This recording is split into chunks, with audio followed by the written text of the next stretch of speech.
আমার যুবক ভাইরা, ঠিক তেমনি ভাবে হাবিবে কিবরিয়াকে যখন গালি দেয়, কেউ আমার নবীরে কষ্ট দেয়, আল্লাহ বলেন সব বরদাস্ত করতে পারি রে, আমার নবীরে যদি কেউ গালি দেয় আমি আল্লাহ বরদাস্ত করতে পারি না।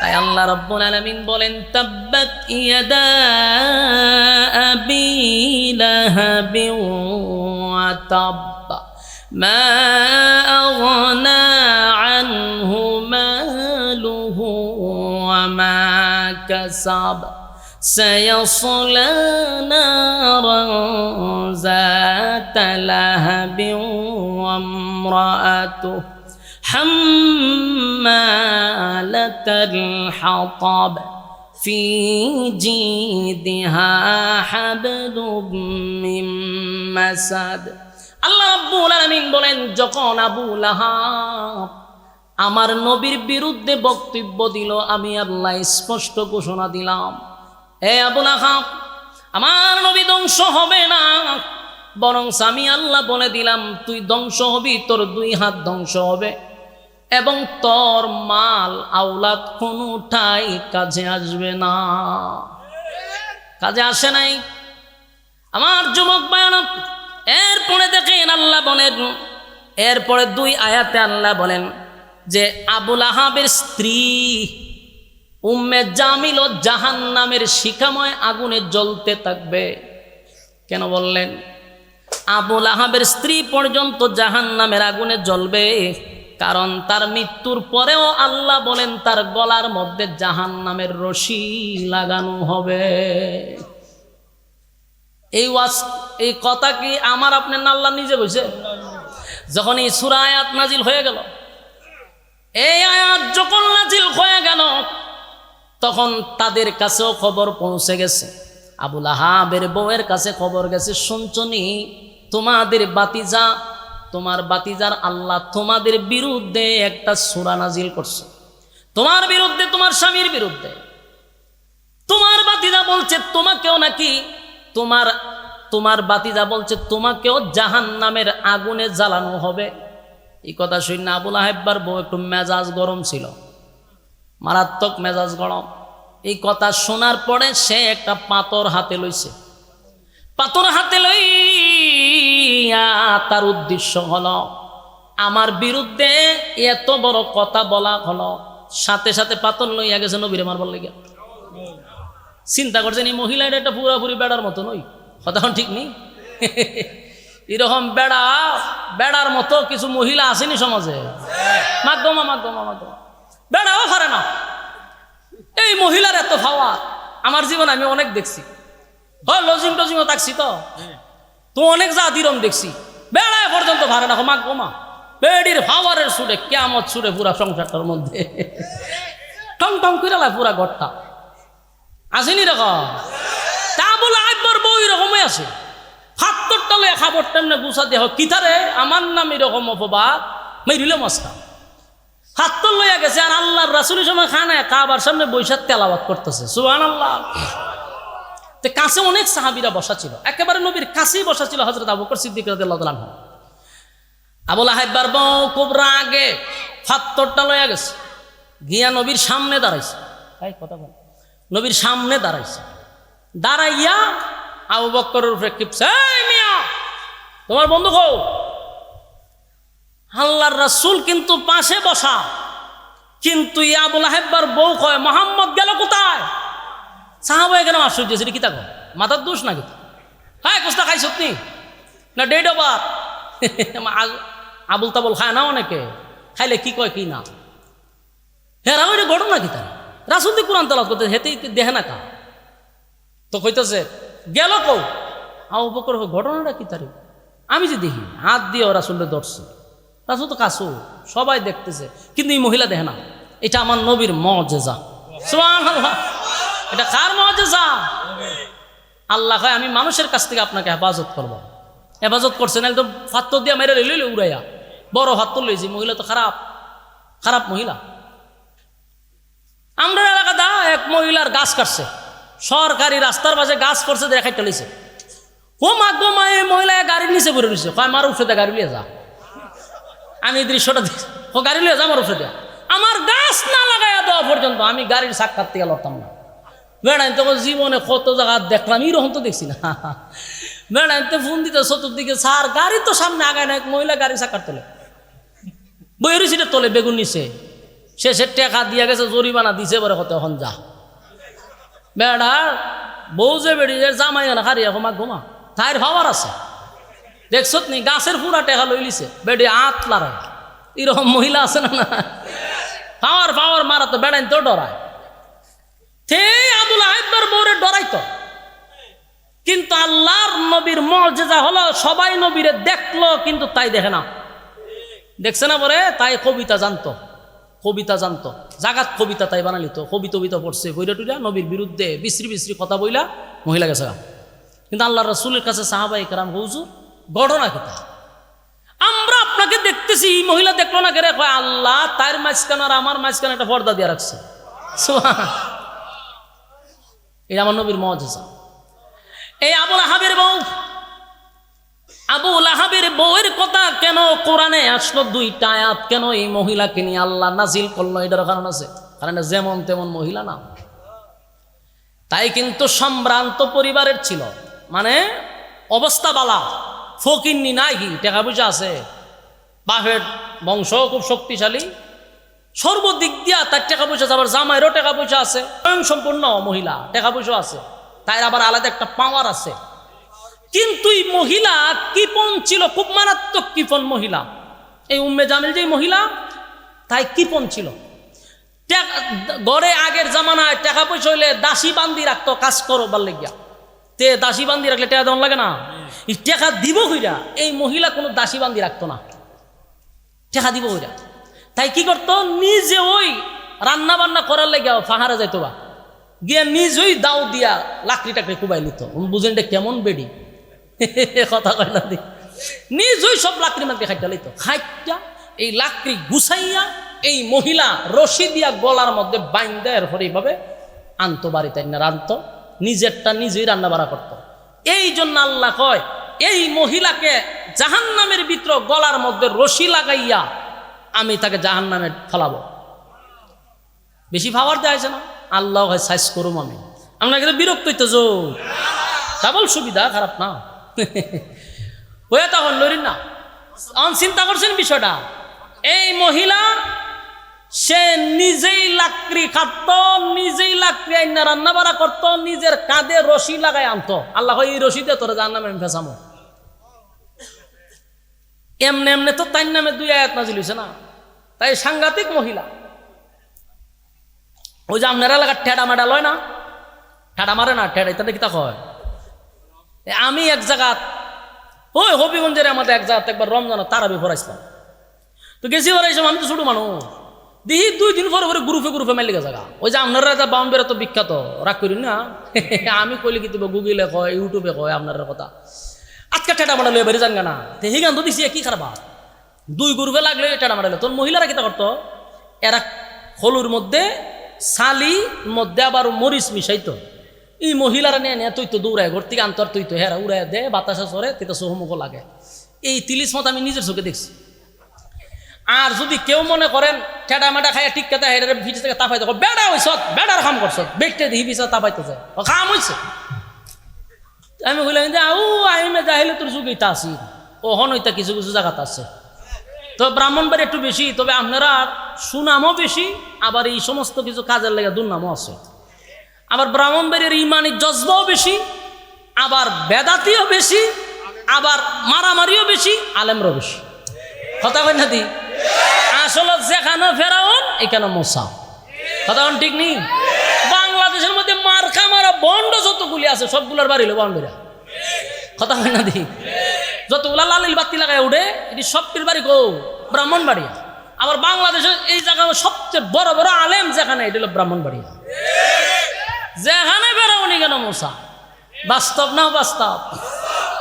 আর যুবক বালক, আল্লাহ রাব্বুল আলামিন বলেন এই মহিলা এমন এক মহিলা সাংঘাতিক ছিল, সমাজের মধ্যে যত দরবার লাগাইতো এই মহিলা লাগাইতো, ঘরের ভিতরে কাউরে শান্তি দিত না। এই মহিলাটা ছিল তখনকার মধ্যে সবার ঘরে ঘরে যদি কুন্দল লাগে, দরবার লাগাই দিলে হে লাগাই দিত। কাউরে শান্তি দিত না। হে আবুল আহাবের বউ প্রত্যেকটা ঘরের মধ্যে দ্বন্দ্ব লাগাই রাখত। এবং আবুল আহাবের বউয়ের ব্যাপারে বলা হয়েছে, আল্লাহর হাবিবের বিরুদ্ধে যত দুশ্মনী হইত, এই আবুল আহাব্বার বউ সেটারে সাপোর্ট করত। নাউজুবিল্লাহ বাড়ি দিয়া কইবা। আবুল আহাব্বা নবীর বিরোধিতা যা করত বেশিরভাগ নিজের বউ উম্মে জামিল সাপোর্ট দিয়া দিত, অথচ আপন বাতিজা, আপন চাচি, আপন চাচি। আল্লাহর নবী একদিন চোখের পানি ছেড়ে দিয়া কান্না শুরু করলো। নবীর চোখ দিয়া মুক্তার দানার মতো টপ টপ করে পানি পড়তেছে।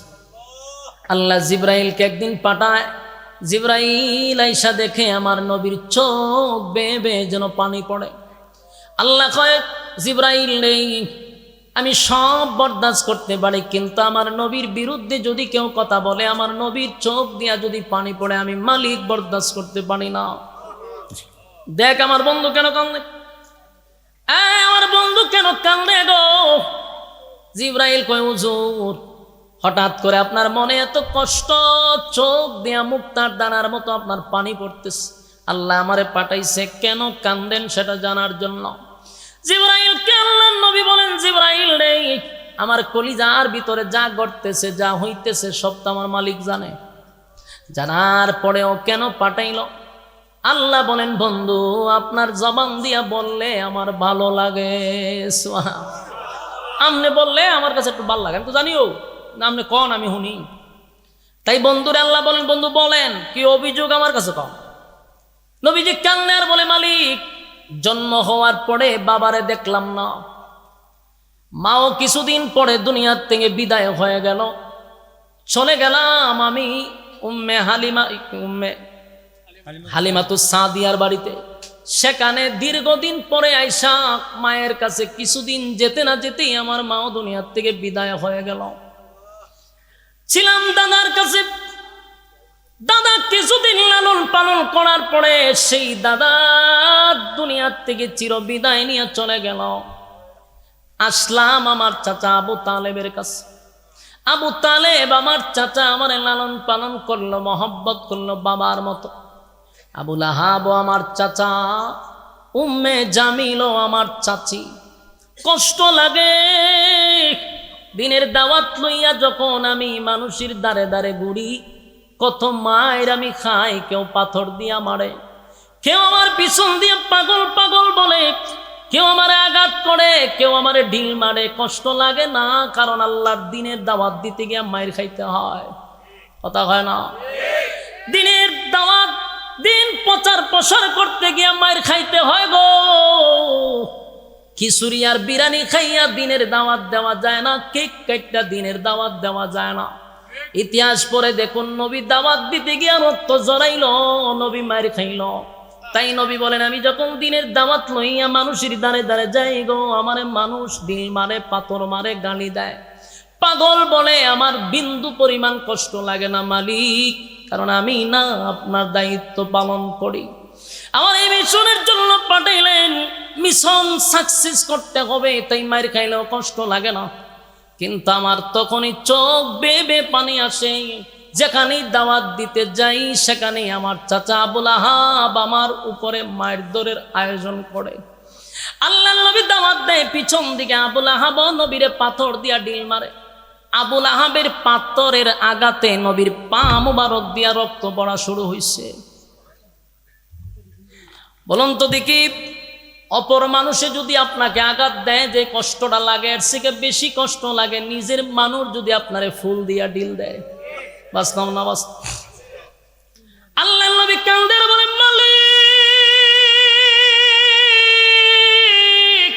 বাহিরের মানুষ যখন আমার ঢিল মারে গো, আমার মনে মনে মনে মনে মনে মনে ভাবনা ছিল, আমার আপন চাচা আমার সামনে আছে রে, নিশ্চয় আমার চাচা এর তীব্র প্রতিবাদ করবে, নিন্দা জানাবে।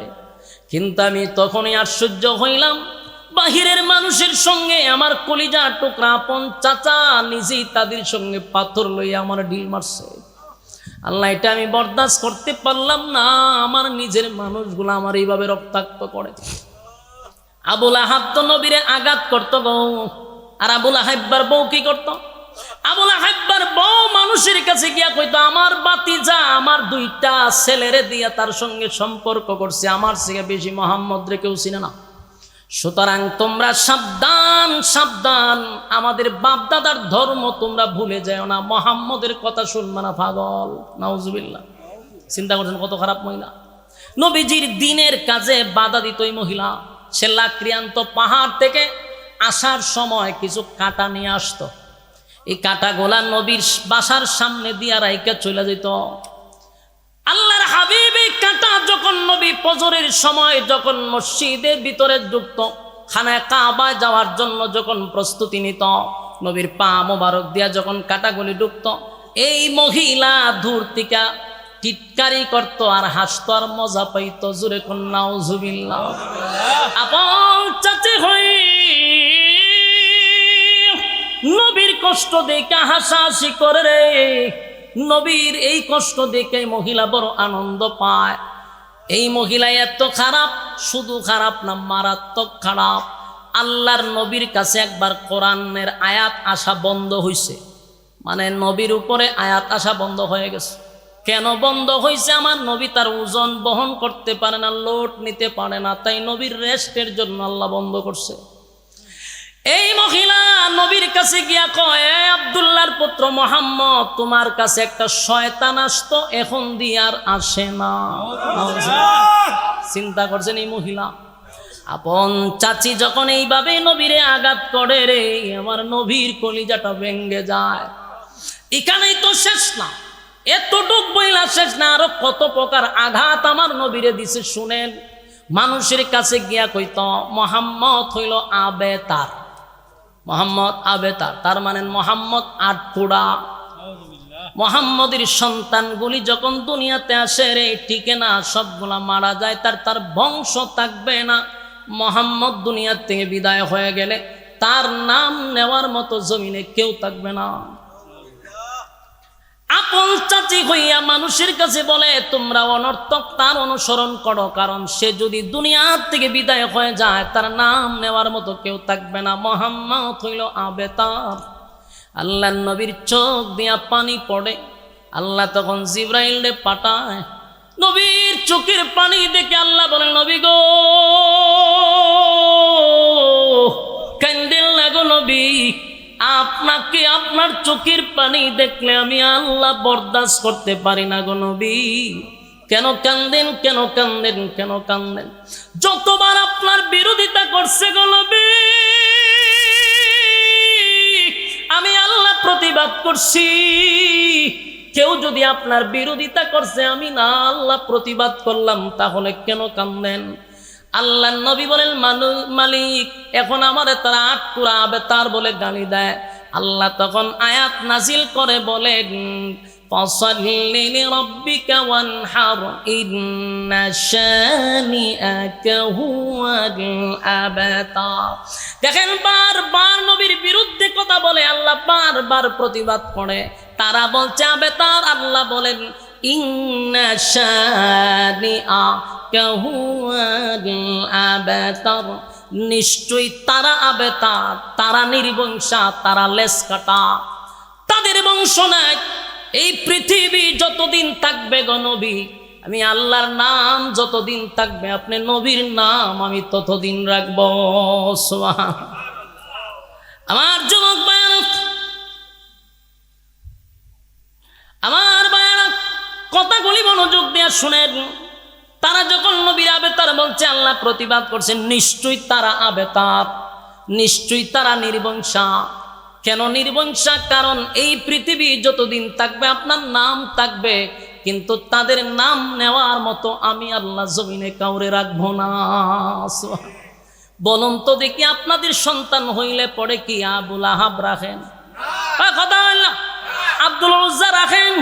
কোন হিন্দুর ছেলের নাম আমি আব্দুল উজ্জা শুনি নাই, আবুল আহাব শুনি নাই। কারণ নাম আবুল আহাব হয় না রে, হিন্দুরাও রাখে না। না রাখছে? কোন হিন্দুর ছেলের নাম হচ্ছে আবুল আহাব?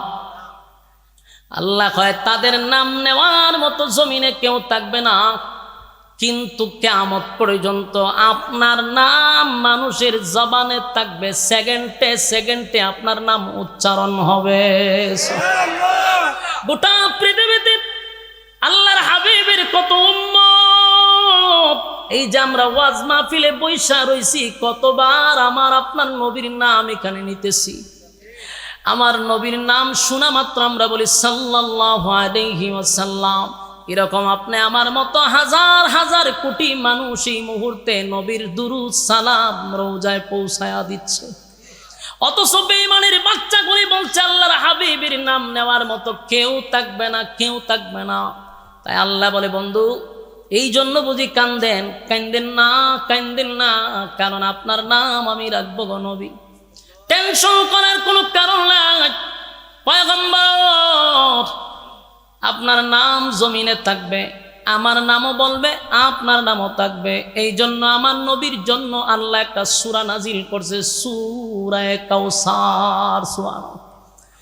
এই সূরাটা হলো শানে রাসূল। আরেকটা সূরা হলো সূরা ইখলাস, এটা হলো শানে ইলাহি।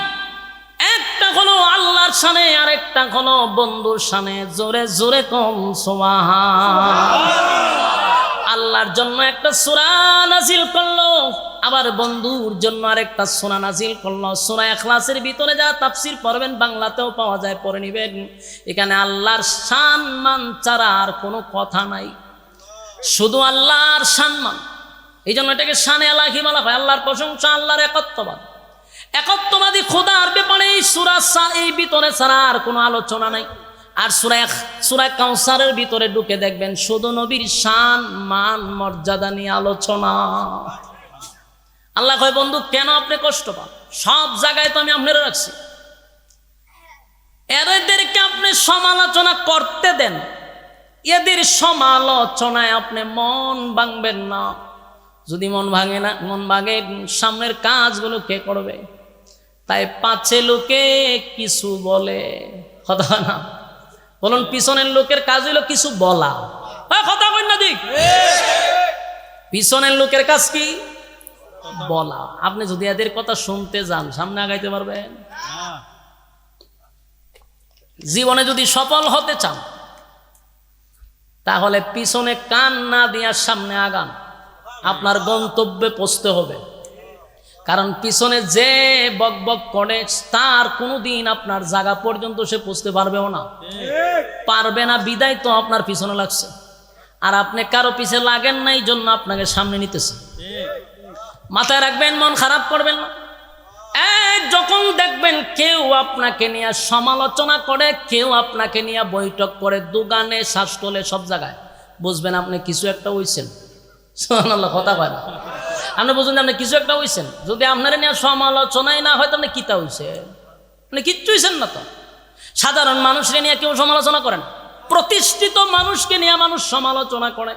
তাই বুঝবেন আপনি কিছু একটা হইতেছেন, তাই আপনি কান দিবেন না, তারে সমালোচনা করতে দেন। কথা হয় না? তারে সমালোচনা করতে দেন, তার আটকাইবেন না। এক বুজুর্গ মাঝে মধ্যে তার খাদেমরে দিয়ে 1 কেজি মিষ্টি বাড়াইতো একজনের বাড়িতে। তা খাদেমে মিষ্টি নিয়ে দেহে সর্বনাশ, সেই লোক তো আমার শায়েকের বিরুদ্ধে প্রতিদিন গালাগালি করে। এই লোক তো লোক বালা না, আমার শায়েক এসে তার জন্য মিষ্টি বাড়াইলো, অথচ আমার শায়েকের 14 গোষ্ঠী উদ্ধার করে। হে ঘটনা কিরে, কোন জায়গায় বলে লইলাম নাকি? মিষ্টি উষ্টি দিয়া গিয়া হুজুর কার কাছে পাঠাইছো? এ তো হুদ্দা শয়তান, শয়তানের খারাজিল কি? প্রতিদিন আপনার বিরুদ্ধে কথা না হইলে ঘুমো ধরে না, এর কাছে নিয়ে হাত দিয়া পাঠাইছেন। বলে হ, কারণ এর সিগা আফন আমি আর কেউ দেখি না। কথা বুঝতেছেন? বুজুর্গ এর সিগা আফন আমার কেউ নাই। হুদাও দিয়ে আমার গুনাহটা হের কাছে যাইতেছে, আর এর নেকি যে সারাদিন করে এটা আমার অ্যাকাউন্টে জমা হইতেছে। ইরম বন্ধু ভাবুক। সুবহানাল্লাহ। সারাদিন কষ্ট করে, তাহাজ্জুদ পড়ে, 5 ওয়াক্ত নামাজ পড়ে, তাসবিহ করে, জিকির করে, কিন্তু শ্বাসতলে বইয়া বইয়া বইয়া খালি এর বিরুদ্ধে কথা কয়। এ বালা না, এর ভোলা বালা না, এর মাইয়া বালা না, এর 14 গোষ্ঠী বালা না। সুবহানাল্লাহ। খতন পরে পরে তসবিরটা না সুমা দেয়, আর খালি মানুষ বদনাম করে। সুবহানাল্লাহ। তেমন হইতে আছে তসবির ফাঁকা দিতা করে, চা খায় আর এর ফুলাটা কোনো না বেঁধেছে, হুদ্দা শয়তান। সুবহানাল্লাহ, সুবহানাল্লাহ, সুবহানাল্লাহ। হে যে খারাপের খারাপ রে। সুবহানাল্লাহ, সুবহানাল্লাহ। সারাটা জীবন খালি মানুষের ঠকাইছে। সুবহানাল্লাহ, সুবহানাল্লাহ। চা দে 1 কাপ, ও সুমা দেওয়া লাগছে 100 হয়ে গেছে, টাস করে সুমা মারে দে 100। দিকে সাদে সাদে সাদে এইরকম এরকম আসেনি দেখছেন না আপনারা? তসবি পরে 5 ওয়াক্ত নামাজের সাথে নামাজও পড়ে, কিন্তু মানুষের সমালোচনা হে রাত্রে ঘুমায় না। আরেক বেটার খোলা চাকরি পাইছে, দোকানে বই এখন কেমনে চাকরিটা পাইল রে? আরে লেখাপড়া করাইছে কোন লেখাপড়া করাইছে রে? তো কয় লেখাপড়া তো ভাই সব খুব ভালো জায়গা করছে, লাভ হইতো না, চাকরি বেশি দিন টিকতো না। তো বছর খানে গেছে পরে চাচা চাকরি তো টিকে গেছে, টিকলে কেমন হইব, বেতন বেশি পাইতো না। চাচা 1 লাখ টাকা বেতন পায়, বেতন বেশি পাইলে কি হইব, খাই থাকতো না। চাচা ইচ্ছা মতে খায়, খাইলে কি রোগ হয়ে যাবো, ক্যান্সার হয়ে যাবো, মরে যাবো। কোনো ঢই সহ্য করতে পারে না, আছে না নাই?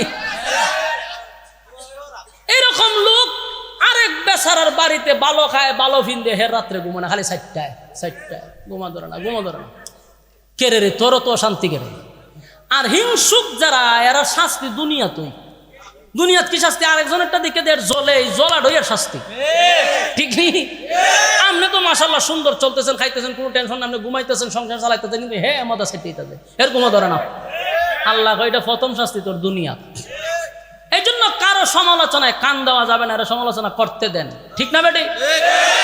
আমার যুবক বানব, ওই আবুল আহাবের বউ এবং আবুল আহাব নবীর বিরোধিতা করে। আল্লাহ কয় সাবধান নবী, আপনার কাজ আপনি চালায়া যান, বিরোধিতা যারা করে তারা বিরোধিতা করতে দেন। এখন দেখেন লাভটা কি হয়েছে। কিছুদিন পরে আবুল আহাব চিন্তা করলো, রে কোনো বাবুই আটকানো যাইতেছে না, কোনো বাবুই থামাইতে পারতেছি না, খালি মুহাম্মদের সমর্থন বাড়তেছে। এখন আবু জাহলের সাথে গেছে, কেহ কয়ো এইভাবে চলতে থাকলে আমরা ঐতিহ্য ধরে রাখতাম না, এক সময় দেখা যাবে মক্কায় মুহাম্মদের কথায় উঠবে আর বসবে, এর একটা ব্যবস্থা নেওয়া দরকার। কি ব্যবস্থা? কয় প্রত্যেক বছর থেকে হজ হয়, এই হজ কিন্তু আগের থেকেই ছিল, কথা বুঝতেছেন নি? হজ আগের থেকেই ছিল এটা। তো প্রত্যেক মৌসুমে এই মক্কাতে এসে মানুষ হজ উমরা করত। এই আবুল আহাব্বার বউ আর আবু জাহল মিল্লা একটা প্ল্যান করছে যে মানুষ গেইটে তা ঢুকলি আমরা বইলা দিব মুহাম্মদের কাছে যেন কেউ না যায়, আর যদি যাওয়া শুরু করে তা আমরা পরবর্তীতে নেক্সট জেনারেশন আমরা পস্তাইতে হবে। তাই প্রত্যেক জায়গাতে খালি আল্লাহ রসুলের বদনাম করে, বিভিন্ন অপবাদ রাসূলকে দেয়। তো মানুষ ঢুকে আল্লাহ রসুলের নাম শুনে না, অথচ এই লোকটা আল্লাহ রসুলের নাম আগে শুনে নাই, নতুন করে তার কানে ঢুকাইতেছে।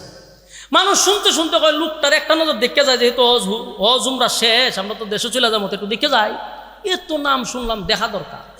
রাসূলের দেখা মাত্রই এরা কয় সর্বনাশ, জিন্দিগিতে 2 চোখ এত সুন্দর মানুষ দেখে নাই। ওইটা নিয়ে আমরা চতুর্দিকে শুনতেছি মুহাম্মদের বিরোধিতা। সর্বনাশ, যদি না দেখতাম তো আমরা জীবনই বরবাদ ছিল। মানুষ নবীর চেহারা মুবারক দেখে দেখে কালেমা পড়তেছে, সুবহানাল্লাহ। আল্লাহর হাবিবের কিছু মুজিজা ছিল ব্যতিক্রম, কারণ 2,24,000 মতান্তরে আমরা বলি অসংখ্য নবী রাসূল দুনিয়ার জমিনে আমার আল্লাহ পাঠাইল। এক এক নবীকে আমার আল্লাহ এক এক গুণ দিয়া পাঠাইছে, এক এক নবীর আল্লাহ এক এক মুজিজা দিছে। এই মুসা আলাইহিস সালাতু ওয়াস সালামের মুজিজা হলো হাত থেকে লাঠি যখন জমিনে পড়ে যায় বিশাল এক সাপ হইয়া দাঁড়ায়া যায়। ফেরাউন্নার মসনদ কাঁপতে থাকে, সর্বনাশ, জীবনে বহু সাপ দেখছি, এরকম সাপ দেখছি না। আল্লাহ এটা মুসা নবীরে একটা মুজিজা দিছে। কিতারে ভাই হতকান ভরে ভরেতে কিতা ওই গজল মজল লেগে ওখানে নি, আমার তো এটা তবিয়তের বাইরে। এখন একটু কাটাকা দিলে বুঝি আমি যে বয়ান শেষ করে নিতাম। আর এমন মাশাআল্লাহ 2 ঘন্টা সার্ভিস, কিন্তু ভালো সার্ভিস চলতেছে। 2 ঘন্টা সার্ভিস হয়ে গেছে গা, চিন্তা করছুন নি? 2 ঘন্টা সার্ভিস বাড়ির দ্বারে। আচ্ছা যাক, 8-10টা মিনিট কথা কইল। তো এখন দেখেন ঘটনা কি হয়ে গেল। মুসা আলাইহিস সালাতু ওয়াস সালামের মুজিজা হলো হাত থেকে লাঠি ছাড়লে এটা পৃথিবীর সবচেয়ে বড় সাপ হয়। ফেরাউনের মতো ব্যক্তির গলার মধ্যে পানি নাই। সর্বনাশ, সব বহু জাদু করে সাপ দেখাইছে রে, এমন সাপ তো আমার বাপ দাদা 14 গোষ্ঠীও দেখছে না। কাঁপতে শুরু করছে, এটা নবীর মুজিজা, ঠিক কিনা বলেন? মুসা আলাইহিস সালাতু ওয়াস সালামের বগল থেকে সূর্যের আলোর মতো বাহির হতো, এটা নবীর মুজিজা। আল্লাহর সঙ্গে কথা বলতো, নবীর মুজিজা। আর দাউদ আলাইহিস সালাতু ওয়াস সালামকে আল্লাহ কণ্ঠ দিছে, কণ্ঠের মুজিজা। দাউদ নবী কোন লোহায় ধরলে লোহাটা গলে গলে পানি হয়ে যেত, এটা দাউদ নবীর মুজিজা। আর ইউসুফ আলাইহিস আলাইহিসসালাতু ওয়াসসালামকে আমার আল্লাহ সৌন্দর্য দিছে গো, পৃথিবীর অর্ধেক সুন্দর আমার আল্লাহ ইউসুফ নবীরে দিছে। ইউসুফ নবীর আল্লাহ এত সুন্দর দিছে, এটা আমার নবীর মুজিজা ছিল। ইউসুফ নবীরও আল্লাহ সৌন্দর্য দিছে, আর দাউদ নবীর আল্লাহ কণ্ঠ দিছে, আর সুলাইমান নবীর আল্লাহ বাদশাহী দিছে, মূসা নবীরে আল্লাহ লাঠির মুজিজা দিছে, ঈসা আলাইহিস সালাতু ওয়াস সালামকে আল্লাহ মুজিজা দিছে। হাজার হাজার পুরাতন কবরের সামনে গিয়া যদি বলে কুম বিইজনিল্লাহ, হুটো আল্লাহর হুকুমে, হাজার হাজার বছর আগের পুরাতন কবরের মানুষগুলা দাঁড়াইয়া ঈসা নবীর সঙ্গে কথা বলত। এক এক নবীর আল্লাহ এক এক মুজিজা দিল রে, কিন্তু আমার নবী যে আলাদা আলাদা আলাদা, আমার নবীর সঙ্গে কারো তুলনা হয় না, আমার নবীর মুজিজার সঙ্গে তুলনা হয় না। সমস্ত নবীদেরকে আল্লাহ যত মুজিজা দিছে, আমার নবীরে আল্লাহ একাই এর থেকে বেশি মুজিজা দিছে। একটা জবান বন্ধ রাখবেন না, জোরে কোন আল্লাহু আকবার, আরো জোরে কোন আল্লাহু আকবার। এই ইমানের আওয়াজ দিয়ে বলেন আল্লাহু আকবার। আমার নবীর চেহারা এত সুন্দর, ইউসুফ নবীর আল্লাহ সৌন্দর্য দিছে গো। ইউসুফ নবীর চেহারা দেখা সম্ভ্রান্ত পরিবারের মেয়েরা হাতের আঙ্গুল কেটে ফেলল। আম্মা জানা আয়েশা বলেন, সেই মজলিসে যদি ইউসুফ নবী না থাকা আমার স্বামী মুহাম্মাদুর রাসূলুল্লাহ সাল্লাল্লাহু আলাইহি ওয়াসাল্লাম উপস্থিত থাকত, মিশরের মেয়েরা আঙ্গুল নড়ে মিশরের মেয়েদের কলিজা টেনে বাহির করত। আমার নবীর চেহারা এত সুন্দর, ইউসুফ নবীর শুধু চেহারা শুধু চেহারা শুধু চেহারা দেখা কেউ কালেমা পড়ে নাই, কেউ কালেমা পড়ে নাই। আর আমার নবীর চেহারা মুবারক দেখা কালেমা পড়ছে। দাউদ নবীর শুধু কণ্ঠ শুই না কেউ কালেমা পড়ে নাই, আমার নবীর কণ্ঠ শুই নাও কালেমা পড়ছে। যখন বেঈমানরা নবীর চেহারা এক নজর দেখতো আর বলতো এমন সুন্দর মানুষ হতে পারে না, উনি মানুষ নয়, উনি আল্লাহর পাঠানো পয়গম্বর। পড়ায়া দেন লা ইলাহা ইল্লাল্লাহু মুহাম্মাদুর রাসূলুল্লাহ সাল্লাল্লাহু আলাইহি ওয়াসাল্লাম। আমার নবীর চেহারা দেখে আর কালেমা পড়ে। আল্লাহ বলে, বন্ধু চিন্তার কোনো কারণ নাই গো, যত বিরোধিতা করবে তত আপনার সম্মান আর মর্যাদা আমি বাড়াইতে থাকবো, বাড়াইতে থাকবো, বাড়াইতে থাকবো। তারা বিরোধিতা করে, আমি আল্লাহ আপনার সম্মান বাড়ায়া দেই। আমার যুবক ভাইরা, আবুল আহাবের বউ দুজন কিন্তু চেষ্টা কম করে নাই। এই জন্য আল্লাহ বলেন, আবুল আহাব রে, আমার বন্ধু ধ্বংস হবে না, বরং তুই ধ্বংস হয়ে গেছস। তাব্বাত ইয়াদা আবি লাহাবিন ওয়া তাব্বা। আল্লাহ বলেন, তোর দুনো হাত ধ্বংস হয়ে গেছে, তুই ধ্বংস হয়ে গেছস, তোর মাল আওলাদ কোনোটাই কাজে আসবে না, আসে নাই। আবুল আহাবের বদরের যুদ্ধের পরে আবুল আহাবের শরীরে আল্লাহ একটা রোগ দিছে, এটার নাম হলো বসন্ত রোগ। কি রোগ? আবুল আহাবের বসন্ত রোগ হয়ে গেল। আরব দেশের তখনকার একটা সিস্টেম ছিল, বসন্ত রোগটারে তারা খুব ভয় পাইত, মনে করত এই রোগটা যার হয় তার কাছে গেলে তার রোগ হবে, তাই এটারে শ্বাস রোগ মনে করত। আবুল আহাবের কাছে কেউ যায় না গো, কেউ যায় না, কেউ যায় না। এই লোকটা এই রোগে আক্রান্ত হইয়া একটা সময় আবুল আহাব মারা গেল। মারা যাওয়ার পরে তার সন্তানগুলা বাবার কাছে যায় না, ওই রোগের ভয়ে বাবার কাছেও যায় না। বলুন তো দেখি, এই সন্তান দিয়া কি আবুল আহাবের কোনো উপকার হয়েছে? আবুল আহাবের কাছে সন্তান যায় না, তারা বাড়ি ঘর ছেড়ে চলে গেছে, লাশটা পচে গলে গেছে, কিন্তু কেউ তারে দাফন করে না। একটা সময় তার সন্তানগুলি আইসা অন্য মানুষ বাড়া কইরা আইনা তার বাবারে একটা গাতা করিয়া খনন কইরা মাটি খনন করে বাঁশ দিয়া ডাক্কাইয়া হাত দিয়া ধরছে না, বাঁশ দিয়া দূর থেকে নাকে দইরা এইভাবে গর্তের ভিতরে ফালাইয়া ছাপা মাটি দিছে। বলুন তো দেখি, যেই সন্তান নিয়ে গর্ব করত, যেই মাল দিয়া সে গর্ব করত, এই মাল আওলাদ কি তার কোনোটাই কাজে আসছে? আল্লাহ কয় তোর মাল আওলাদ কোনোটাই কাজে আসবে না। আসে নাই, আসে নাই, আসে নাই। আবু লাহাববার জিন্দেগি বরবাদ আমার নবীর বিরুদ্ধে লাইগা। আমার নবীর বিরোধিতা কইরা সে সাকসেস হইছে না ধ্বংস হইছে? নেক্সট টাইমও যদি নবীর কোন ওয়ারিসদের বিরুদ্ধে আপনারা দাঁড়ান, পেপা যান, গালাগালি করেন, ওয়াদা দিলাম আবু লাহাবের বংশধররা যদি নবীর ওয়ারিস আলেমদেরকেও গালি দেয় রে, তাদের পরিণতি এমনটাই হবে। ঠিক কি না বলেন? এই বাংলাদেশে যদি কোনো আলেমদের বিরুদ্ধে কেউ গালি দেয়, রাজপথে নামতে বাধ্য হবো ইনশাআল্লাহ। আর একটা কথা হলো, ওই বেয়াদব যদি প্রকাশ্যে ক্ষমা না চায়, আমি বলবো আব্দুল মালিক সাহেবের ছাত্র যেই পরিমাণ বাংলাদেশে আছে, তারা যদি কেঁপে যায়, আস্তানা থাকবে না। জাতীয় মসজিদের ক্ষতি।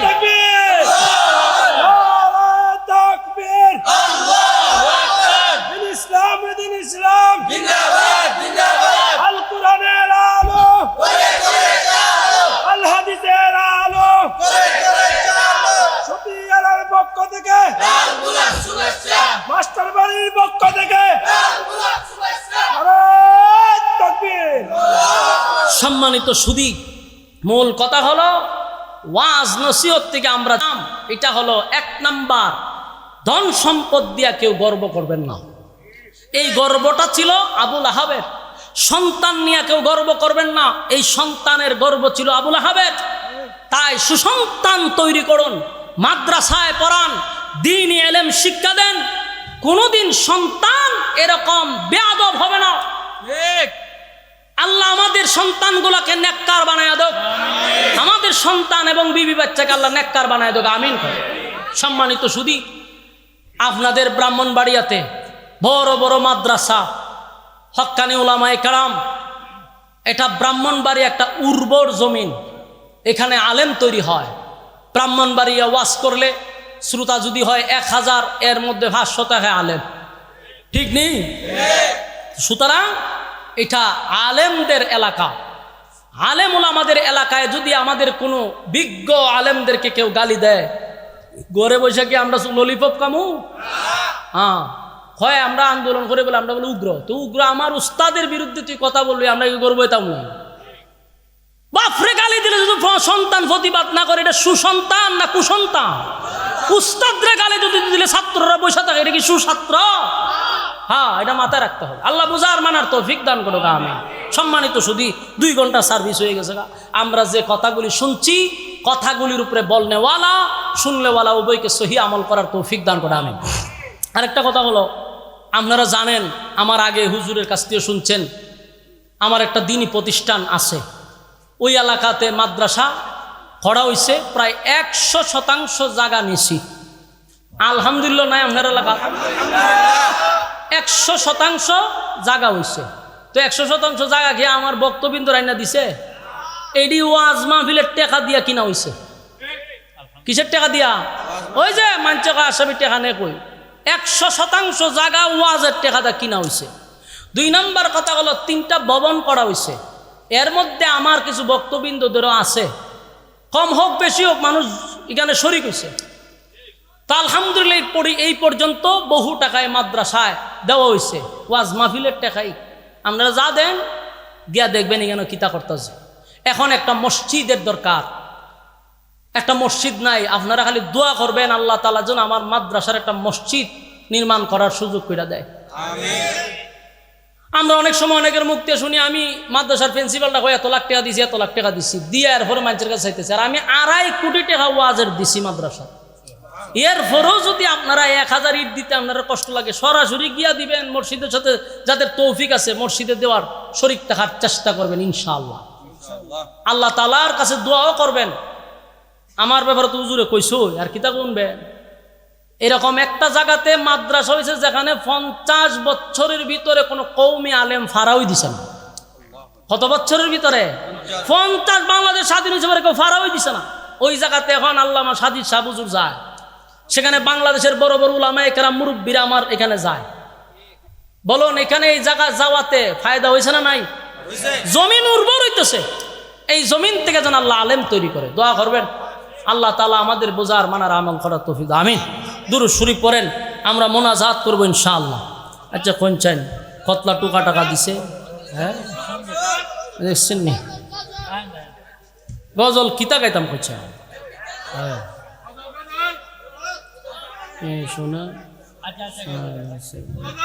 ওই একজনে লেখছে আপনার গাওয়া একটি সঙ্গীত শোনো রে গাছের পাতা। ওই যে কিছুদিন আগে একটা রিলিজ হচ্ছে আমাদের সঙ্গীত, এটা হইল নাতে রাসূল। আচ্ছা সমস্যা নাই, এটা গাওয়ান যাবো আমার সাথে, আপনারা গাইবেন ইনশাআল্লাহ, কেমন? এরপর আমরা মোনাজাত দিব। আল্লাহ রাসূল শুয়ে আছেন প্রেমের বাগানে, আল্লাহ রাসূল শুয়ে আছেন প্রেমের বাগানে, নবীর নাম শুনি কানে তারে দেখিনি জীবনে, নবীর নাম শুনি কানে তারে দেখিনি জীবনে। আল্লাহ রাসূল শুয়ে আছেন প্রেমের বাগানে, আল্লাহ রাসূল শুয়ে আছেন প্রেমের বাগানে, নবীর নাম শুনি কানে তারে দেখিনি জীবনে, নবীর নাম শুনি কানে তারে দেখিনি জীবনে। শুনো ওরে গাছের পাখি,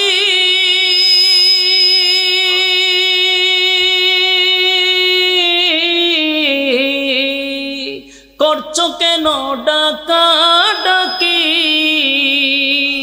শুনো ওরে গাছের পাখি,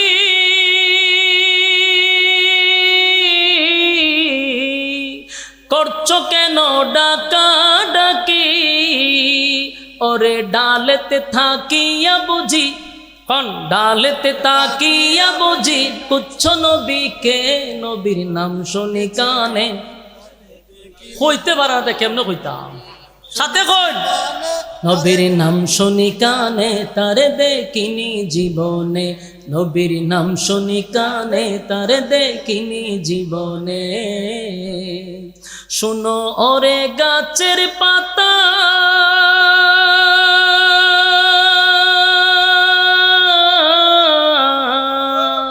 করছো কেন নরা চরা, শুনো ওরে গাছের পাতা,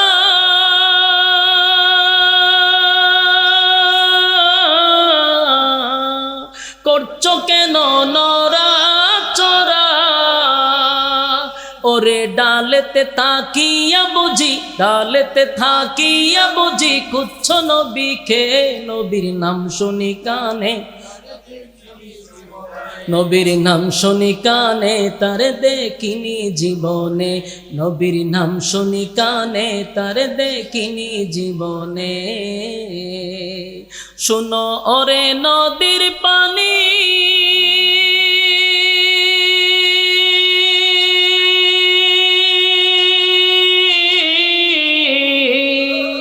করছো কেন ছুটা ছুটি, শুনো ওরে নদীর পানি,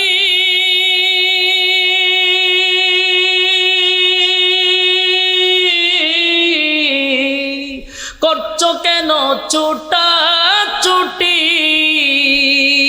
ওরে নদীতে থাকিয়া বুঝি, নদীতে থাকিয়া বুঝি কুচ্ছ নবীকে, নবীর নাম শুনি কানে তারে দেখিনি জীবনে, নবীর নাম শুনি কানে তারে দেখিনি জীবনে। আল্লাহ রাসূল শুয়ে আছেন প্রেমের বাগানে, আল্লাহ রাসূল শুয়ে আছেন প্রেমের বাগানে, নবীর নাম শুনি কানে তারে দেখিনি জীবনে, নবীর নাম শুনি কানে তারে দেখিনি জীবনে। এই সঙ্গীতটি আপনারা ইউটিউবে পাইবেন, শুনে নেবেন। আর আমরা যারা দীর্ঘক্ষণ সময় বসে আছি, মোনাজাত দিব তো ইনশাআল্লাহ, হাত তুলি, এই মোনাজাত দিয়া মাশাআল্লাহ, লিল্লাহে তাকবীর, লিল্লাহে তাকবীর, হাত তুলেন, বলেন ইনশাআল্লাহ মোনাজাত সহকারে যাব। আল্লাহ সবাইকে কথাগুলির উপরে বলনেওয়ালা শুননেওয়ালা সবাইকে আমল করার তৌফিক দান। দুরূদ শরীফ পড়েন আল্লাহুম্মা সাল্লি আলা মুহাম্মাদিন ওয়া আলা আলি মুহাম্মাদ কামা সাল্লাইতা আলা ইব্রাহিম ওয়া আলা আবার কথা তোরে সংক্ষেপে মানে ঘুরতে যাবে দ্রুত করেন দ্রুত আস্তাগফিরুল্লাহ সাল্লি আলা মুহাম্মাদিন ওয়া আলা আলি মুহাম্মাদ كما صليت على إبراهيم وعلى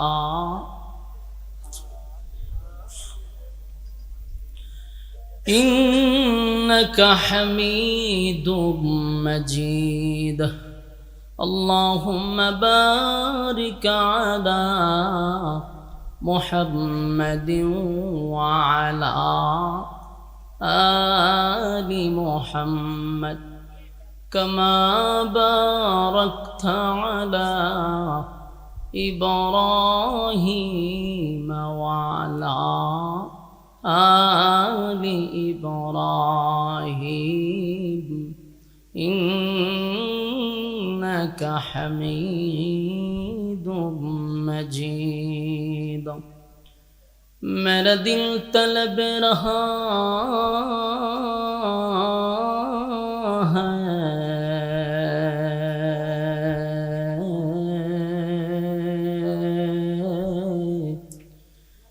मेरे जलने रहा है सीना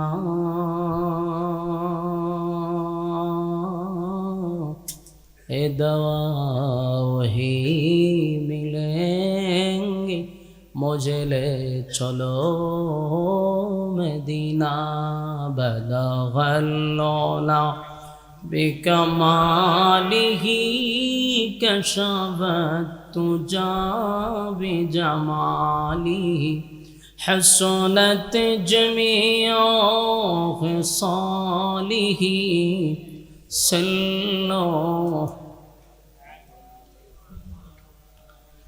मदीना मदीना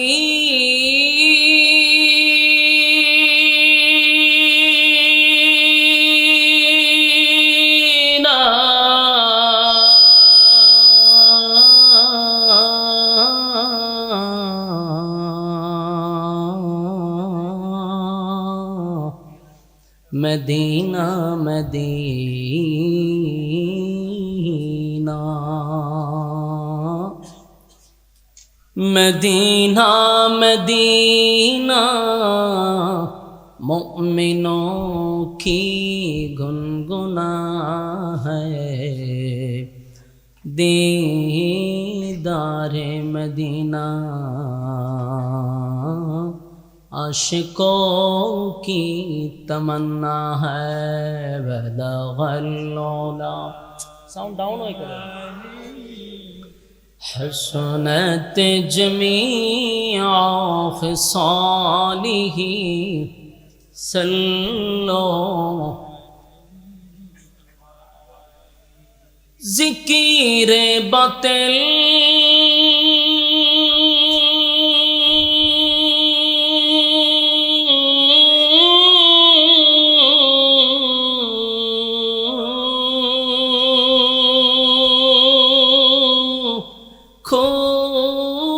हटा दे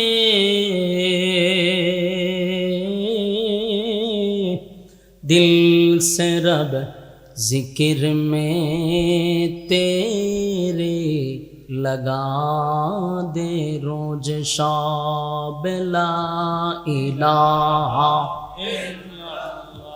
जोड़े ला इलाहा ला इलाहा इल्लल्लाह ला इलाहा ला इलाहा ला इलाहा ला इलाहा इल्लल्लाह ला इलाहा নেই কোনো মাবুদ আল্লাহ ছাড়া, নেই কোনো মাবুদ আল্লাহ ছাড়া, এক খোদার পর দুই খোদায়ার তিন খোদা মোরা কিছু মানি না, বলো লা ইলাহা ইল্লাল্লাহ, লা ইলাহা ইল্লাল্লাহ, লা ইলাহা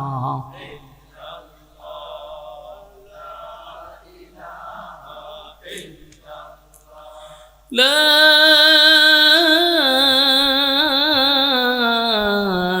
ইলাহা ইল্লাল্লাহ মুহাম্মাদুর রাসূলুল্লাহ সাল্লাল্লাহু আলাইহি ওয়াসাল্লাম। আলহামদুলিল্লাহ, ব্রাহ্মণবাড়িয়া জেলার অন্তর্গত সুতিয়াড়া মাস্টারবাড়ি যুবকবৃন্দের উদ্যোগে আয়োজিত আজকের এই ওয়াজুদুয়ার মাহফিলের সম্মানিত সভাপতি মুফতি আখতারুজ্জামান সাহেব দামাত বরকাতুহুম, আরও আছেন মুফতি হুসাইন আহমদ হাবিবি সাহেব। আজকের মাহফিলের যিনি প্রধান অতিথি ছিলেন, আজকের মাহফিলে যিনি বয়ান করেছেন আমার আগ মুহূর্তে, আপনাদের এলাকার সন্তান, আমাদের ব্রাহ্মণবাড়িয়ার এক সূর্য সন্তান, মুহাদ্দিস জামিয়া দারুল আরকাম আল ইসলামিয়া মাদ্রাসার সম্মানিত মুহাদ্দিস, বহু আলেমদের উস্তাদ আল্লামা মুফতি মাজহারুল হক কাসিমি সাহেব দামাত বরকাতুহুম চমৎকার কথা বলেছেন।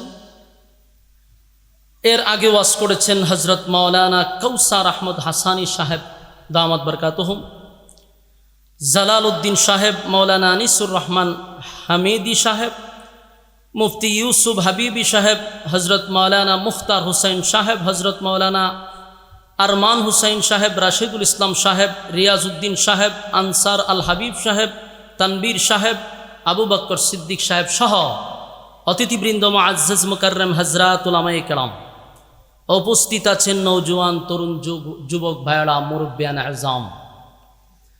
মাইকের আওয়াজ যতটুকু দূরে যাচ্ছে, অবস্থানরত আছেন পর্দানিশী আমার মা ও বোনেরা, সকলকে আমার অন্তঃস্থল থেকে জ্ঞাপন করছি মুবারক সবটুকুন শুকরিয়া আল্লাহ সুবহান মহিয়ান গরিয়ান সর্বশক্তিমান আল্লাহ পাকের জন্য, যিনি অত্যন্ত দয়ামায়া করে এই আবহাওয়ার এই পরিস্থিতিতে, বৃষ্টি বাদলের দিনেও কাদার মধ্যে আপনারা দুনিয়ার সমস্ত কাজকর্মকে পিছনে রেখে দিনই কিছু কথা শোনার উদ্দেশ্যে আল্লাহ রাব্বুল আলামিন এমন একটি জায়গায় আসার তৌফিক দান করেছেন সুস্থ শরীরে। এই জন্য আমরা শুকরিয়া আদায় করছি আলহামদুলিল্লাহ। লক্ষ কোটি দুরুদ এবং সালাম আল্লাহর সৃষ্টির প্রধান আকর্ষণ জনাবে মুহাম্মদুর রাসূলুল্লাহ সাল্লাল্লাহু আলাইহি ওয়াসাল্লামের উপর। সম্মানিত সুধী, অত্যন্ত গুরুত্বপূর্ণ একটি জায়গাতে আমরা বসছি। এখানে যতক্ষণ আমি বসা থাকব গুনাহ হবে না, এটাই সম্ভব। ফ্যান্ডেলের বাহিরে গেলে গুনাহ হবে, এটাই সম্ভব। গুনাহমুক্ত এক পরিবেশে আমরা বসছি। যতক্ষণ বসা থাকব নাজালাত আলাইহিমুস সাকিনা, উপর থেকে সাকিনা রহমত নাজিল হবে।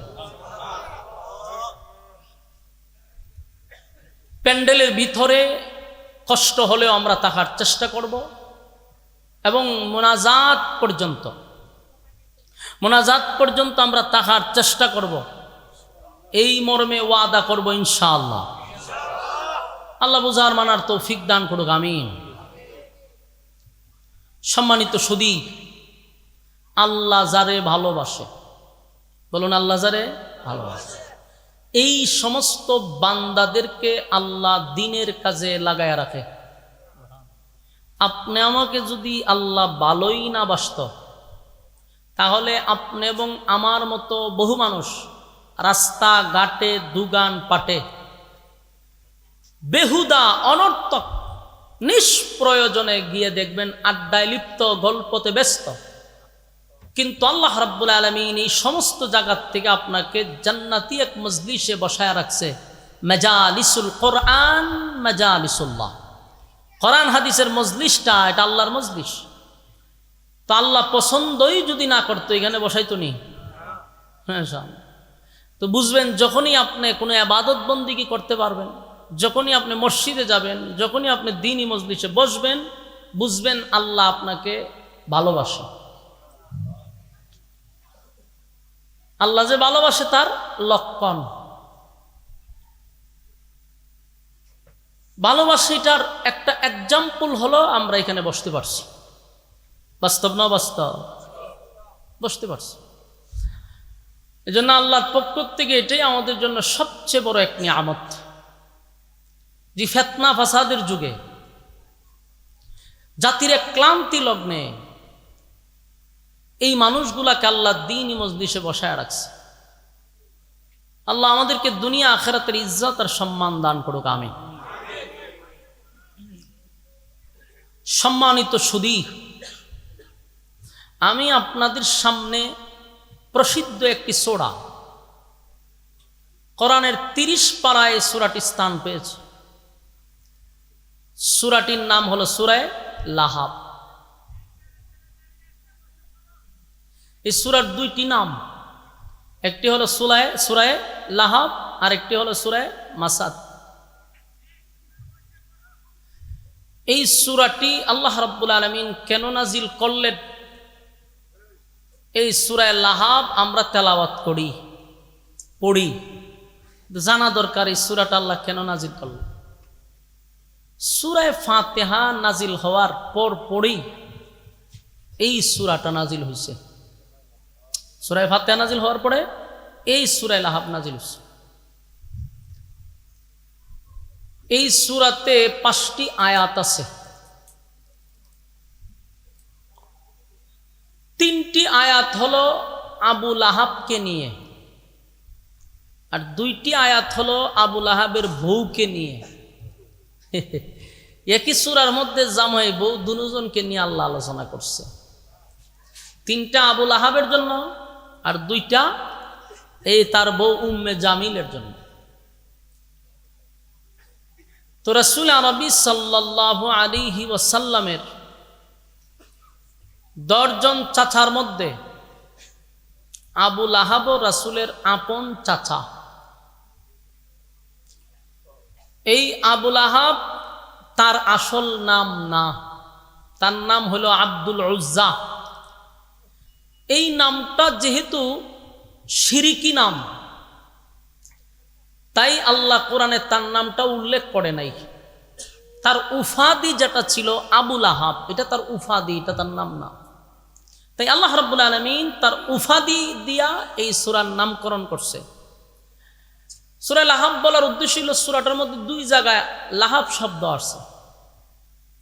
এক জায়গায় মাসাদ, ফি জিদিহা হাবলুম মিন মাসাদ, এজন্য এই সূরার আরেকটা নাম হলো মাসাদ।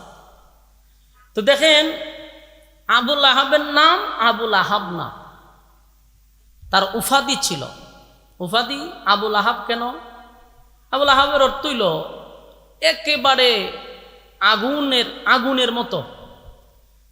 আগুন দেখতে কিরকম? লাল।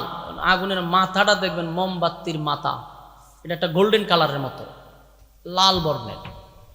আবু লাহাব একেবারে সুন্দর ছিল, লাল টকটকা ছিল। এই জন্য তারা মানছে আবু লাহাব ডাকতে হয়। এই নামটা পরিচিত হয়ে গেছে। এই জন্য আল্লাহ রাব্বুল আলামিন তান উফাদি নামেই সূরার নামকরণ। তো রাসূল আরবি সাল্লাল্লাহু আলাইহি সাল্লামের মাক্কি জিন্দেগিতে এই সূরাটা নাজিল হয়েছে। সূরাটা মাক্কি সূরা, তাও সূরা ফাতিহার পরেই সূরাটা নাজিল হয়। রাসূল আরবি সাল্লাল্লাহু আলাইহি সাল্লাম 40 বছর আগে, মানে কোরআন নাজিল হওয়ার আগ পর্যন্ত এই আবু লাহাব ছিল রাসূলের সবচেয়ে মহব্বতের একজন চাচা। আবু লাহাব রাসূলকে খুব বেশি পছন্দ করত। রাসূলকে নিয়ে সে সমাজে গর্ব করত, মানুষকে বলতো যে আমার বাতিজা হলো মুহাম্মদ সাল্লাল্লাহু আলাইহি ওয়াসাল্লাম, আমার বাতিজা মুহাম্মদ, আমার ভাই দুনিয়ার থেকে বিদায় হয়ে গেছে, আমার ভাই আব্দুল্লাহর বংশ টিকছে। বিভিন্ন গর্ব করত রাসূলকে নিয়ে। সমাজের মধ্যে সে ইচ্ছাকৃতভাবেই একটু প্রচার করার চেষ্টা করত যে আমার বাতিজা, গর্ব করে বলতো। দেখেন আবুল আহাব রাসূলের আগমনে অনেক খুশি ছিল, খুবই খুশি। সর্বপ্রথম যে আবুল আহাবকে ঘোষণা দিছিল যে আপনার বাতিজা দুনিয়াতে আগমন করছে, যেই গোলাম, যে দাসী তার কাছে আসছিল, খবরটা নিয়ে খুশিতে আনন্দে এই বান্দি শাহাদাত আঙ্গুলের ইশারার দ্বারাই তারা আজাদ করে দিচ্ছে। তুই যখন আমাকে খুশির সংবাদ শোনাইছ, তোর আমি আজাদ করে দিছি। কতটুক খুশি হয়েছে রাসূলের আগমনে। আবুল আহাবের সাথে গভীর সম্পর্ক ছিল, খুবই মহব্বত ছিল রাসূলের সঙ্গে। কোরআন নাজিলের আগ পর্যন্ত রাসূল আরবি সাল্লাল্লাহু আলাইহি সাল্লাম এই আবুল আহাব রাসূলের বিরোধিতা করলো কোন সময়?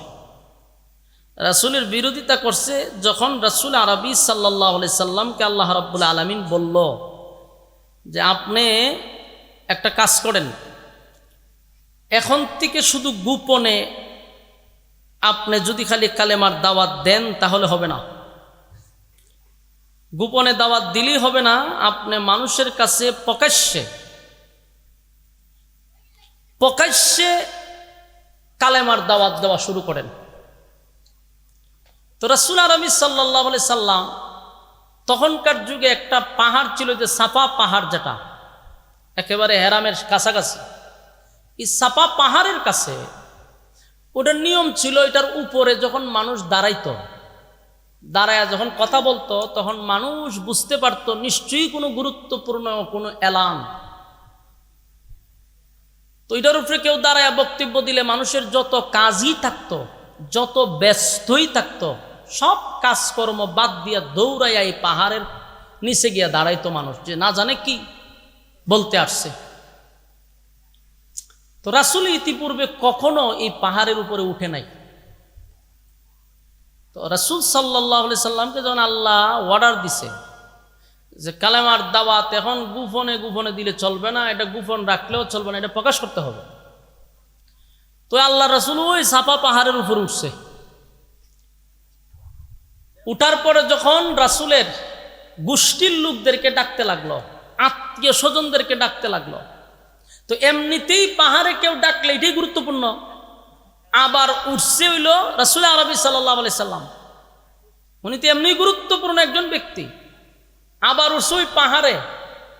তো মানুষ কয়ে রে, আব্দুল্লাহর পুত্র মুহাম্মদ আমাদেরকে ডাকতেছে, এই পাহাড়ে ইতিপূর্বে তাকে আর কখনো উঠতে দেখি নাই, নিশ্চয়ই কোনো গুরুত্বপূর্ণ বার্তা আমাদের কাছে পৌঁছাবে। যে যাইতে পারে নাই ব্যস্ততার কারণে, দূরে থাকার কারণে, তার পক্ষ থেকে লোক পাঠাই দিছে যে আমার পক্ষ থেকে তুমি সেখানে উপস্থিত থাকো। চিন্তা করেন কত গুরুত্ব। রাসূল এটার উপরে, পাহাড়ের উপরে দাঁড়াইছে পরে সবাই যার যার ঘর থেকে বাইরিয়া কাজকর্ম বাদ দিয়ে এই পাহাড়ের নিচে গিয়ে জোর হইছে। আগে তার মাইক আসেন না, ওইখানে উঠটা দাঁড়ায়া ডাক দিলে সবাই শুনতো। আবুল আহাব তার কাজকর্ম বাদ দিয়ে সেখানে গিয়ে উপস্থিত, গোত্রের লোকেরাও উপস্থিত। আল্লাহ রাসূল দাঁড়াইছে, সবাই বলল, যখন সবাই একত্রিত হয়েছে আল্লাহ রাসূল বললেন যে আমি আপনাদেরকে ইতিপূর্বে কখনো এইভাবে ডাক দেই নাই, একত্রিত করি নাই, এই পাহাড়ে উঠা কাউকে আমি ডাক দেই নাই, আজকে দাঁড়াইছি। আমি সর্বপ্রথম আপনাদেরকে জিজ্ঞাসা করব, এই মুহূর্তেই যদি আমি আপনাদেরকে এখন বলি যে আমার পিছনে অস্ত্র নিয়ে দাঁড়ায় আছে একদল বাহিনী আপনাদের উপরে হামলা করবে, বিশ্বাস করবে? সবাই এক বাক্যে তখন জবাব দিছে, অবশ্যই বিশ্বাস করবে। রাসূল জিজ্ঞাসা, কেন বিশ্বাস করবেন? হয় আমরা তোমার সঙ্গে উঠা বসা করছি 40 বছর, এই 40 বছর জীবনে যতগুলা সময় তোমার সাথে আমরা পার করছি, তোমার জীবনের অ্যানালাইজ করছি, কোনো দিন ভুলেও সজাগে ঘুমাতে কোনো অবস্থায় তোমাকে একটা মিথ্যা কথা বলতে আমরা কখনো শুনি নাই। সুবহানাল্লাহ। চিন্তা করছে এখানে এমন কোন লোক আছে আমরা বলতে পারবো যে আমরা জীবনে মিথ্যা কথা কইছি না? এমন কোনো আল্লাহর ওলিও নাই। বাস্তব না বাস্তব? পৃথিবীতে একটা আল্লাহর ওলিও হইতো না যে আমি মিথ্যা কথা কইছি না। কিছু মিথ্যা কথা তো বউয়ের কাছে বলাও যায় আছে কোনো কোনো ক্ষেত্রে, আমরা অনেক সময় এটা একটা অজুহাত দিয়া দিই, কিন্তু রাসূলের ক্ষেত্রে কোনোদিন একটা মিথ্যা কথা বলে নাই। এই জন্য মক্কার মানুষ কয় অবশ্যই বিশ্বাস করব রাসূল আগে কি তাও আবার আরেকটা ওয়াজ বাজে করো, এটা বন্ধ করেন। বক্তা সরাসরি ওয়াজ করতেছি তো এখান আবার আরেকটা লাগাইতে রাখছে, বন্ধ করে দেব। আমি তো সরাসরি সরজমিনে উপস্থিত না হওয়া, আমারও তো দেখতেই আছে, অবহনার বাজান দরকার নেই। এখন দেখেন রাসূল আগে তাদের কাছ থেকে ভিতরে কথাটা বাইর করছে যে এরা আমারে কতটুকু বিশ্বাস করছে, দেখে না 100 তখন কইল যে আমারে তোমরা এত বিশ্বাস করো, বিশ্বাসের জায়গায় আমি ছিলাম, আসি, থাকব, জীবনে মিথ্যা বলি নাই, বলবো না, ভবিষ্যতেও না। তাহলে শোনো, আজকের থেকে তোমরা আমার সঙ্গে পড়ো কুলু লা ইলাহা ইল্লাল্লাহ তুফলিহুন। তোমরা আমার সঙ্গে পড়ো লা ইলাহা ইল্লাল্লাহ, নেই কোনো মাবুদ আল্লাহ ছাড়া, আর মুহাম্মাদুর রাসূলুল্লাহ সাল্লাল্লাহু আলাইহি সাল্লাম আমি আল্লাহর বান্দা এবং রাসূল। তার কারণ হইল রাসূলকে এতদিন তারা বলতো আব্দুল্লাহর পুত্র মুহাম্মদ, রাসূলুল্লাহ বলতো না। এই মেসেজ দিয়া বললেন যে আল্লাহর পক্ষ থেকে আমি শুধু মুহাম্মদ নয়, রাসূলুল্লাহ সাল্লাল্লাহু আলাইহি ওয়াসাল্লাম। আর আল্লাহর পক্ষ থেকে আমি যে কথাগুলি বলতেছি এতদিন তো মিথ্যা বলি নাই, এখন আরো না সত্য বলছি, এখন আরো সত্য হবে। তোমরা যদি আমার কথা না মানো, না শুনো, তাহলে এই পৃথিবীর আড়ালে একদল বাহিনী আছে আমাদেরকে গ্রেফতার করবে, রিমান্ড দিবে, মারবে, অস্ত্র সহ বাহিনী আছে। তাই তোমরা যদি আমার কথা মেনে নাও, ইহকাল পরকালে তোমরা শান্তিতে থাকবা। চিন্তা করেন, জীবনে যে মিথ্যা কথা বললো না এই লোক দাঁড়ায়া বলছে দুনিয়া আখিরাতে তোমরা শান্তিতে থাকবা। ওই মজলিসে যিনি উপস্থিত ছিল তার নাম হলো আবু লাহাব, আব্দুল উজ্জাহি আবু লাহাব। সে তখন দাঁড়ায়া বলল, এই কারণেই বুঝি আমাদেরকে এখানে ডাকছ, আমরা পুরা দিন ডারে তুমি মাটি করলা। তখন সে রাসূলকে অভিশাপ দিল যে তুমি ধ্বংস হও, আমাদের দিনটাকে তুমি ধ্বংস করছো, তুমি ধ্বংস হয়ে যাও, নাউজুবিল্লাহ। রাসূলকে তখন পাতন নিয়ে দাঁড়াইছে, অসম্মানী করছে। আল্লাহ রাব্বুল আলামিন তার বন্ধুর অপমান সহ্য করতে পারে নাই, এই জন্য আল্লাহ তার প্রতিবাদ দাঁত ভাঙ্গা জবাব দেওয়ার জন্য তখন এই সূরা লাহাবটা নাজিল করে। এই হলো সূরা লাহাবের শানে নজুল, নাজিল করছে। নাজিল করে কি কয়, আবু লাহাব কইছে আপনি ধ্বংস হন, আর আল্লাহ কয় আমার রাসূল ধ্বংস হবে না। তাব্বাত ইয়াদা আবি লাহাবি ওয়া তাব, আমার রাসূল ধ্বংস হইতো না, বরং তুই ধ্বংস হবি। বলো না আল্লাহর রাসূল ধ্বংস হবে না, সে নিজে ধ্বংস হইব। আল্লাহ কয় আমার রাসূল ধ্বংস হবে না, তুই নিজেই এবং তোর 2 হাত ধ্বংস হবে। ধ্বংস হয়ে গেছে অলরেডি, না ধ্বংস হইব, কবে ধ্বংস হয়ে গেছে। তবে আয়াতগুলি রয়েছে কেন, এই আয়াতগুলি বলার উদ্দেশ্য হলো কোরআন তার বিশেষ কোনো প্রেক্ষাপটে নাজিল হইছে, কিন্তু তার হুকুম থাকবে কিয়ামত পর্যন্ত। কারণ হুকুমটা কিয়ামত পর্যন্ত কেন থাকবে, কিয়ামত পর্যন্ত আবু লাহাব মার্কা লোক পৃথিবীতে আসবে কিনা, আছে কিনা, কথা হয় না, আসেনি। এই জন্য আয়াত আছে, সূরা আছে, হুকুম থাকবে কিয়ামত পর্যন্ত। কারণ আবু লাহাবের বংশধররা এখনো আছে। তারা এই আয়াত থেকে শিক্ষা নেওয়ার জন্য আল্লাহ বলেন তাব্বাত ইয়াদা আবি লাহাবি ওয়া তাব, এরে রাসূল ধ্বংস হবে না, আমার বন্ধু ধ্বংস হবে না, তোর 2 হাত ধ্বংস হবে, তুই নিজে ধ্বংস হবি, এতে কোনো সন্দেহ নাই। প্রতিবাদ করছিনি, কথা কয় না। এরপর আল্লাহ বলেন মা আগনা আনহু মালুহু ওয়া মা কাসাব, তার যত সম্পদ আছে এটিও ধ্বংস হইব। কেন ধ্বংস হইব? কারণ এর সম্পদ আছিল প্রচুর। এই সম্পদ নিয়ে হে খুব গর্ব করত, হের সন্তান আর সম্পদ নিয়ে গর্ব বেশি করত, অহংকার দেখাইতো। তাই আল্লাহ কয় তোর সম্পদও থাকতো না, সব ধ্বংস হইব, এটা নিশ্চিত থাক। তোর উপার্জিত সম্পদ ধ্বংস হবে, এতে কোনো সন্দেহ নেই। কথা বুঝতেছেন আমার?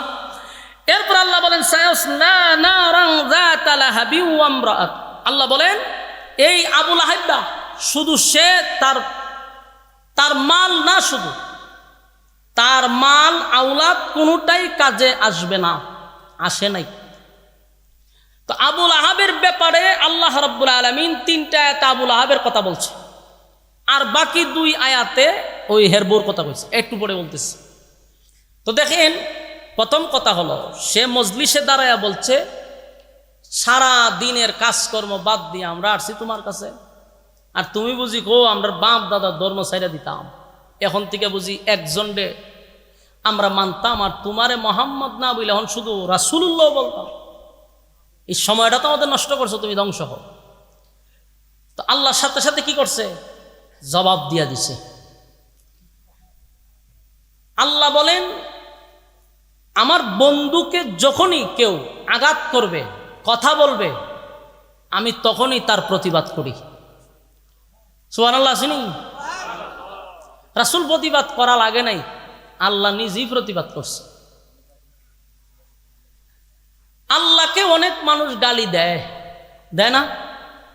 আল্লাহ আপনারা আমার ওয়াজ বুঝুননি, আমার কথা বুঝুন, তা আপনারা দিয়ে হাঁ হুকুস্তা নাই। একটু হাঁ না বললে আমার কথা বলার আগ্রহটা বাড়বো।